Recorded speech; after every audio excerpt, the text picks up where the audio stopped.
आठवां अध्याय रक्त बीज वध। मैं अनिमा आदि सिद्धिमयी किरणों से आवित भवानी का ध्यान करता हूँ। उनके शरीर का रंग लाल है, नेत्रों में करुणा लहरा रही है तथा हाथों में पास, अंकुश, बाण और धनुष शोभा पाते हैं। ऋषि कहते हैं, चंद और मुंड नामक दैत्यों के मारे जाने तथा बहुत सी सेना का संहार हो जाने पर दैत्यों के राजा प्रतापी शुंभ के मन में बड़ा क्रोध हुआ और उसने दैत्यों की संपूर्ण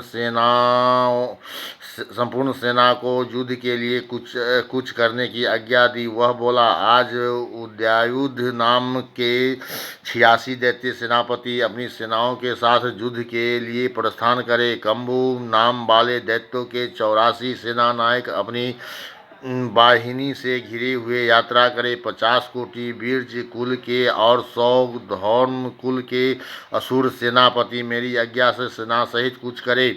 कालक, दौहर्द, मौर्य और काल के असुर भी युद्ध के लिए तैयार हो मेरी आज्ञा से तुरंत प्रस्थान करे। भयानक शासन करने वाला असुर राज शुंभ इस प्रकार आज्ञा दे सहस्त्रों बड़ी सेनाओं के साथ युद्ध के लिए प्रस्थित हुआ। उनकी अत्यंत भयंकर सेना आदि देख चंडिका ने अपने धनुष की टंकार से पृथ्वी और आकाश के बीच का भाग गुजा दिया। राजन, तदंतर देवी के सिंह ने भी बड़े जोर जोर से दहाड़ना आरंभ किया।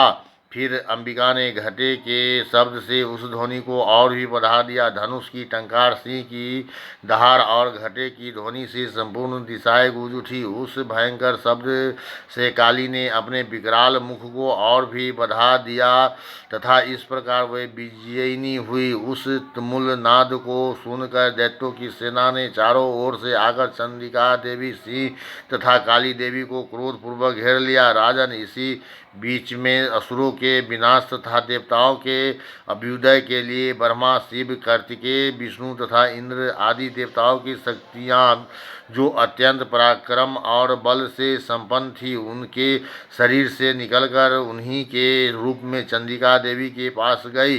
जिस देवता का जैसा रूप, जैसी वेशभूषा और जैसा वाहन है, ठीक वैसे ही साधनों से संपन्न हो उसकी शक्ति असुरों से युद्ध करने के लिए आई।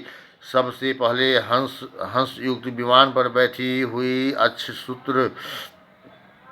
अक्षसूत्र और कमंडलू से सुशोभित ब्रह्मा जी की शक्ति उपस्थित हुई, जिसे ब्रह्मानी कहते हैं। महादेव जी की शक्ति वृषभ पर आरूढ़ हो हाथों में श्रेष्ठ त्रिशूल धारण किए, महानाग का कंगन पहने, मस्तक में चंद्ररेखा से विभूषित हो वहां आ पहुंची। कार्तिकेय जी की शक्ति रूपा जगदम्बिका उन्हीं का रूप धारण किए श्रेष्ठ मयूर पर आरूढ़ हो हाथ में शक्ति लिए दैत्यों से युद्ध करने के लिए आई।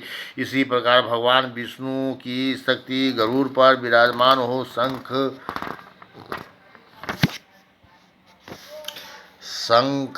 चक्र, गदा, शंख, धनुष तथा खड्ग हाथ में लिए वहां आई। अनुपम यज्ञवाराह का रूप धारण करने वाले श्री हरि की जो शक्ति है, वह भी बारह शरीर धारण करके वहां उपस्थित हुई। नरसिंही शक्ति भी नरसिंह के समान शरीर धारण करके वहां आई। उसकी गर्दन के बालों के झटके से आकाश के तारे बिखरे पड़े थे।